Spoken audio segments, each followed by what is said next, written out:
많은 분들이 착각하시는 게 재판에서 이기면 모든 게 해결되시는 줄 알아요. 그런데 이기고도 돈을 못 받는 경우가 정말 많습니다.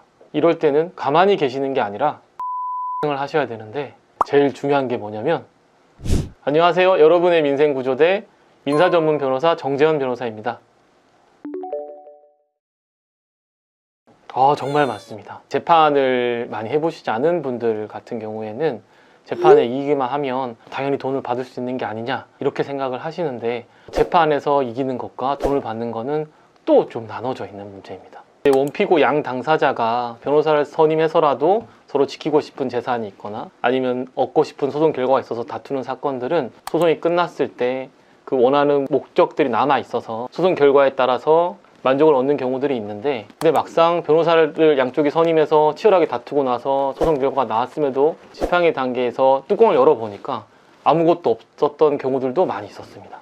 그래서 승소 판결만 받게 되면 돈을 받을 수 있는 게 아니냐 이렇게 생각하시는 분들이 많이들 계실 것 같은데, 전혀 다릅니다. 채권의 만족이라는 표현을 쓰는데, 그 승소 판결에 따라서 실제로 돈을 받는 거는 또 다른 문제입니다. 상대방이 판결에 따라서 순순히 지급을 하지 않는다, 그랬을 때 하는 게 법원을 통한 강제 집행입니다. 근데 어떻게 보면 판결은 내가 상대방에게 돈을 받을 권리가 있다는 것을 확인해주는 그런 역할만 하는 거고, 실제로는 이 판결문을 가지고 강제 집행을 하게 되는 겁니다. 그래서 어떻게 보면 판결은 강제 집행으로 가기 위한 준비 과정이기도 합니다.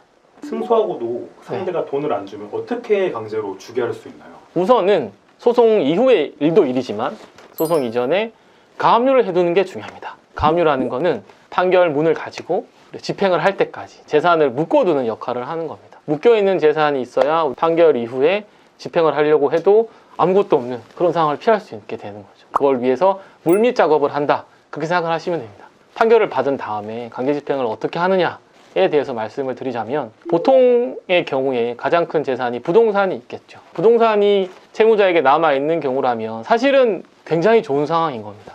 그런데 부동산 같은 경우라도 실질적인 가치가 크지 않은 경우도 있습니다. 왜냐하면 부동산에 이미 저당권이 설정되어 있다거나 집인데 전세보증금이 걸려 있다거나 다른 채권자들이 좀 손을 많이 써놓은 부동산들도 있습니다. 그런 부동산 같은 경우에는 부동산에 대해서 기대하는 정도의 가액은 없을 수도 있습니다. 그래서 그런 부분들을 좀 잘 살펴봐야 되고요. 부동산에 대해서는 우리가 판결을 받은 다음에 압류를 해서 경매 신청을 하고, 경매에 따라서 낙찰금으로 우리가 채권의 만족을 얻게, 그렇게 되는 순서로 진행이 됩니다. 부동산 외에 채무자들이 가지고 있는 재산 중에 차량이 있을 수 있습니다. 차량의 경우에는 차량이 움직이는 물건이기 때문에 압류를 하고 경매를 넘기고 하는 게 쉽지는 않습니다.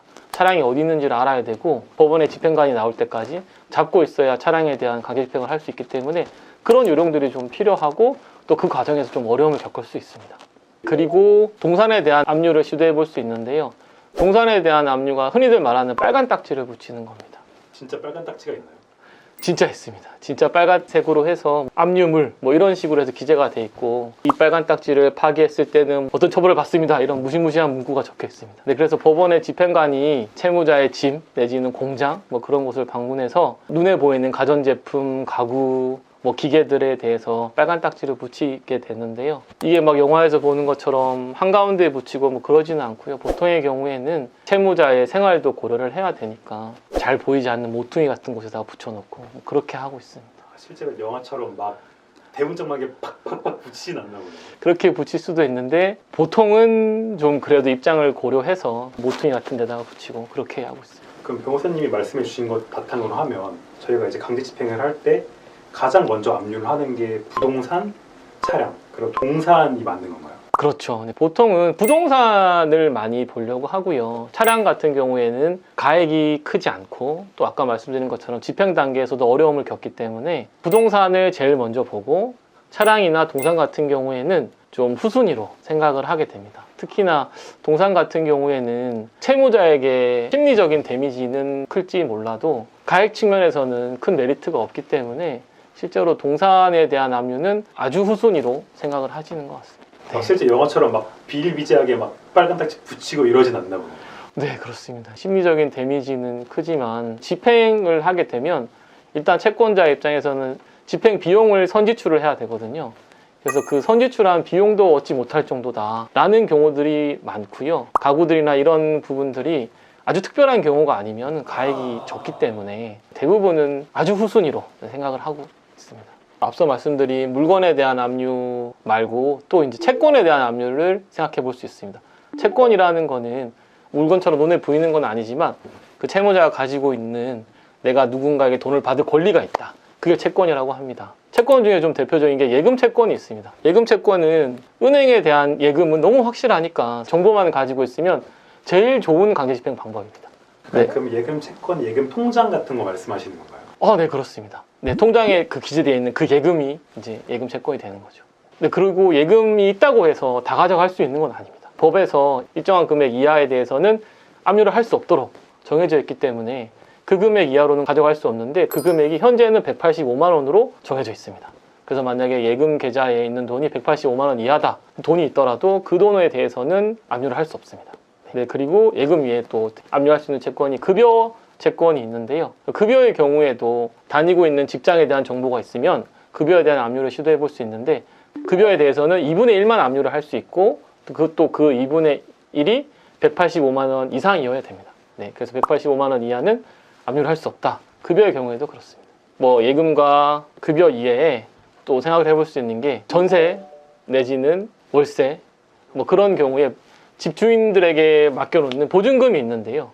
그 보증금 반환 채권에 대해서도 압류를 시도할 수 있습니다. 혼자 하기 좀 많이 어렵잖아요. 네, 진짜 혼자 하는 경우도 있나요?